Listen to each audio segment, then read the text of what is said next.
posachedwapa ndikupasirani zimene wayankhula Bon Kalindo lero lino pa 15 December 2024. Paja Bon Kalindo mwini wake amati ndi president wa anthu osauka komanso president wa bungwe limeneli lotchedwa Malawi First, ndipo lero lino wabweranso monga amene amachitira nthawi zonse, ndipo wayankhula motere. Nditamva masiku awiri apitawo kunena kuti amene amapanga commission of inquiry ma commissioners ati asiriza ripoti lilirede, ndipo akufuna akamuchite brief president, ndiye yeye wakana wanena kuti liwerengedwe kaye kuziko. Ndinaziwiratu kunena kuti this is utter nonsense. Ndinaziwiratu kunena kuti iyeyo akufuna aonese kapiki chakena kache ngati sakuziwa ma contents alipotiro kuma akuziwa, akufuna abwatike Malawi aoneke ngati iyeyo ndi dolo. Kutero kumene ndi uchisiru weni kunaliso bwino ripoti limene lijalo likati lisatuluke, kunaliso bwino even commission of inquiry ikati isachitike, chifukwa zimene Amalawi amayembekezera si zimene zili mu ripoti zija. Kutero mwatengerapo advantage kunena kuti anthu amene mukuwakamba mu ripoti anamwalira, ndiye pa iwo kasanga pereke umboni. Ndafuna ndikuuze kuti Mulungu akuyendereni mwapaderadera. Mulungu akuyendereni mwapaderadera, ndipo muziwe kunena kuti siku la lero ndine munthu wokwiya kwambiri. Inu anthu amene mmazitenga kuti ndinu anthu ophunzira, mmatenga Amalawi ifeyo kapena kutitenga Amalawi ifeyo ngati ndife zisiru zanu, kutitenga ngati ndife agalu anu, kutitenga ife ngati sitima ganiza bwinobwino, ndife anthu osapita ku sukulu. Ndikufuna ndikuuzeni kunena kuti what you are doing is you are doing a very big mistake. You are playing ndi maganizidwe ya anthu, mitu ya anthu, mamaindi ya anthu amene amaziwa kunena kuti uyo ndi A, uyo ndi B, uyo ndi 2, uyo ndi 11. So pano inu wandale mukamakhala mukakhuta madeya anu uko, mukajaija nyama zanu uko, mukatenga ndalama zanu uko, mukabayiba ndalama mboma muzimene zaphwekazo, musamatenge Amalawi ngati zisiru.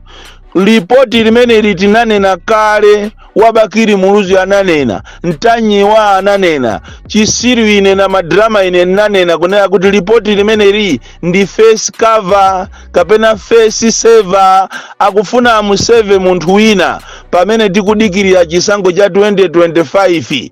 Chifukwa zimene zili mu ripoti zija, it is completely utter nonsense. Chifukwa sizikanayeneranso kuuzidwa Malawi iyayi. Mukanango uzana nokhanoka afuta mutapasana ndalama zanu. Mukanango uzana nokhanoka. Chifukwa zimene zili mu ripoti mujamo sizikuchita reflect china chilichonse. Andi Amalawi mwakhulupirira. Sina kuuze nine kunena kuti ripoti lizatulusa kunena kuti kunali chifunga. Sizi zatulukazi koma simakhulupirira. Zonse zizachitika zachitika chifukwa cha uchisiru wa ifeyo Amalawi. Amalawi ndife makape kopya. Timati tikaona wina chaka titulusira 1000 timanjenjema kunjenjemera kuzikozera nkati, kumaona ngati amene yoyo watulusa 1000 yoyo ni Mulungu. Vuto la Amalawi tinafasa kwambiri kufasa. Inu tango ganizani ati kukanena kuti lipo ujini ndege ijayo itanyamuka, anthu oyendesa ndegewo sanafune kuziwa za weather. Kodi anthu ndege ikamanyamuka amayenera kuti akachite inquire kapena akachite kupempha kunena kuti tikufuna mutuze kuti weather inali bwanji? Mene ndege imanyamuka anatengaso nsewu wina. Inu simunga adabwe pamene pokuti nsewu anautenga chifukwa chani? Mene zililimu tidapereka ujeni mpata kuti ma family members akhale ndi madokotala awo apange autopsy. Mufuna mumunamize ndani? Mukuona ngati facilities kuti anthu amene ajawo munango abwatika boza atafika ndi madokotala awo munawuza kuti aboma apeza kale madokotala. Mukuona ngati siti kuziwa? Zonse ife tikuziziwa, ndipo tikuziwa zambiri mwina so kuposa inuyo. So pano musamatenge Amalawi ngati zisiru iya. amalawi ngati ndiwopepera manena kuti aye president samaziwa sokuti Chilima wabwera kuchokera ku Korea. Are you really serious? Ndikuseka ngati zabwino ndithu. Inu mmene alili vice president wa ziko akachoke ndithu ku Korea kuzafika m'Malawi munomo pa 9 June. President Chakwera asaziwe. Akumanena kuti akomanso samaziwa kuti iyeyo akupita kumaliro chifukwa anali atachita delegate munthu wina kale. Uchisiri wa ziko la Malawi ndafuna ndikuuzeni kunena kuti mizimu ya anthu amene wawa iuse mumtendere koma mopweteka kwambiri. Zimene zijazo sitizaziwala muno Malawi. Olo mutamanga anthu motani, mutaopseza anthu motani, koma ine ngati ine siningazaope ya. Ine ndimanena chilungamo. Ripoti limene jalizatuluka one day, ndipo lizakhala report so credible. Ziko likangosintha iliri mba 25 pano mu September muno ziko likangosintha, ndikupempha amalawi tiyeni tizapange commission of inquiry yeni. Ndipo inu mabanja musayembekezere chabwino kuchokera kwa afiti amene wawa kuti angatuluse report labwino. Kodi inu mwayiwala kunena kuti Chakwera ali ndi ma report awiri kale pa desk paje la COVID komanso civil service? Mukuyiwalira inuyo kunena kuti kuna ali ndi ma report amene akualephera kuatulusa. Ndipo report limene linali lodabwisa kuti kodi report iliri kapena commission of inquiry iyi yapambana motani popeza iye uja kulephera kutulusa commission of inquiry inachitika report la COVID komanso la civil service. Ma report amene wali pa desk pache leroli chifukwa chofuna kumuchita cover munthu wina, kumuyeresa munthu wina, lero anthu alandira ndalama mwalemera kuteko imfa imene anthu ena ake alemera nayo koopsa. Ena agula nayo manyumba, magali moto, mafamu. Imfa imene iyi koma ndafuna ndikuuzeni kuti kunoko ndikunja ili ndiziko Mulungu amaona. Popeza mukupanga izi chifukwa chokuti anthu anamwalira sanga ime pawo kandi kupereka umboni wa zimene zinachitika, koma kumwambako kuli Mulungu. Ndipo Mulungu yemweyo ndi amene ati ayendese chilungamo chizaziwika ndithu olo chichedwe chisachedwe, patalike pasatalike, koma chilungamo chizaziwika. Ndipo amalawi ndikufuna ndikupempheni konse kumene muliko, gwirani makorona, pempherani, mulipempherere ziko lanu chifukwa kumene kukupita ziko ilili kupita ziko likoonongeka. Andale akutitenga ife tonse, kutitenga ife ngati ndife masavage, makape, iwo ndiye madolo. Andale akuona ngati iwo ndi amene amacheza ni Mulungu, ayandikana naye kwambiri. Komatu moyo ndi moyo, palibe wamuyaya. Ndipo nonse amene mukupanga zinthu zopusa muno Malawi muzakumana ndi imfa yoopsa kwambiri. Even olo mutasakasaka anthu kuti muziyapha, muzipanga ziwembu zanu, even including me. Ine kundipha lero siningadandaule, koma chilungamo chake chizaziwika pamawa. Ini otangokhalani muzipanga maplani obera zisankho. Ndipo amalawi nzomvesa chisoni kunena kuti ngakhale kalembera wa meki wasirizika amene anali wesi, kalembera wa Zanzika amene anali wesi, anthu sanalembese. Ndafuna ndikuuzeni kuti pakana lero to anthu mmipanda mwakulembesa nabe zachisisibe zikuchitika.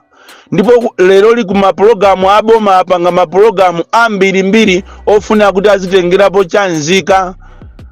Kuchinamwali uko kunabwera programu ya masafuzulo, ndikumachita kunena kuti aliyense obwera abwerese chanzika chake komanso abwerese chovotera, akoperapo manambala kumeneko.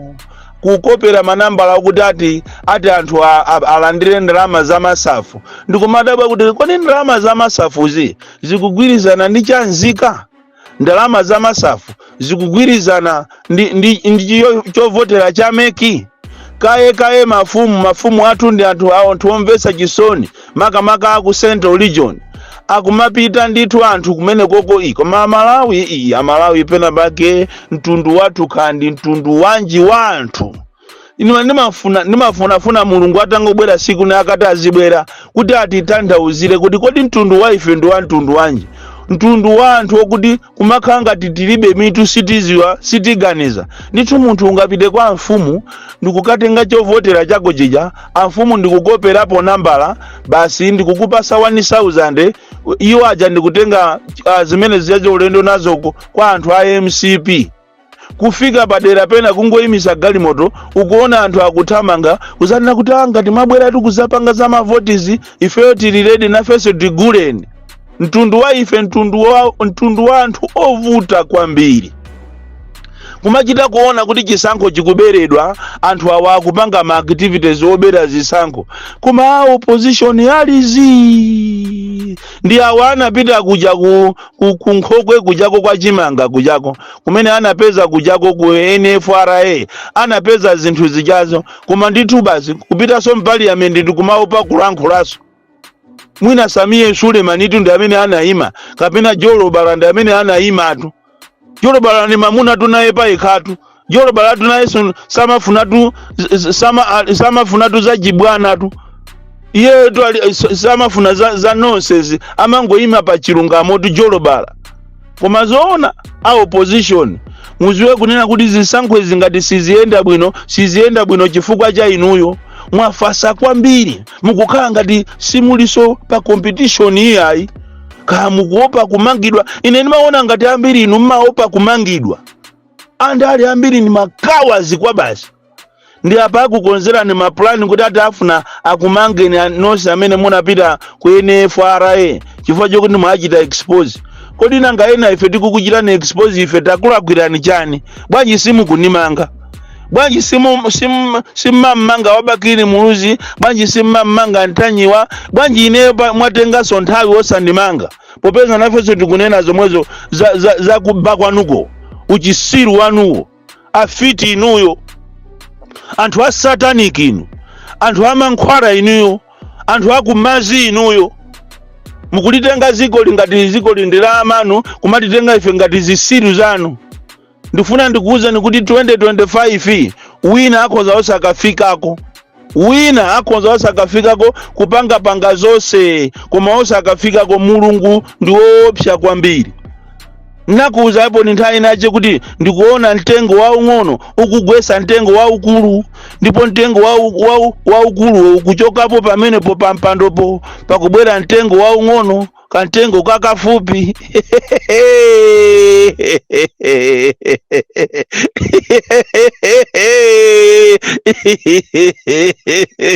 Siku zinja Gwelembe.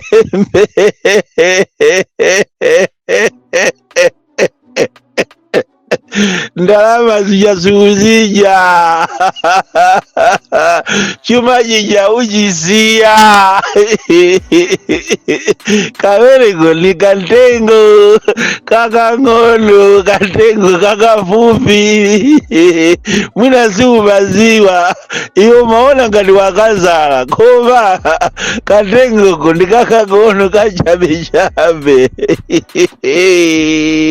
Vedizi mwana opya kwambiri amene anapasidwa mphaso yona za kusogolo.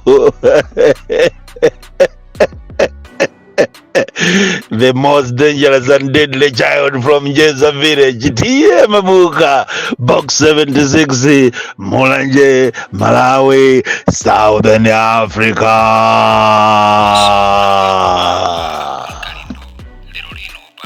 December 2024.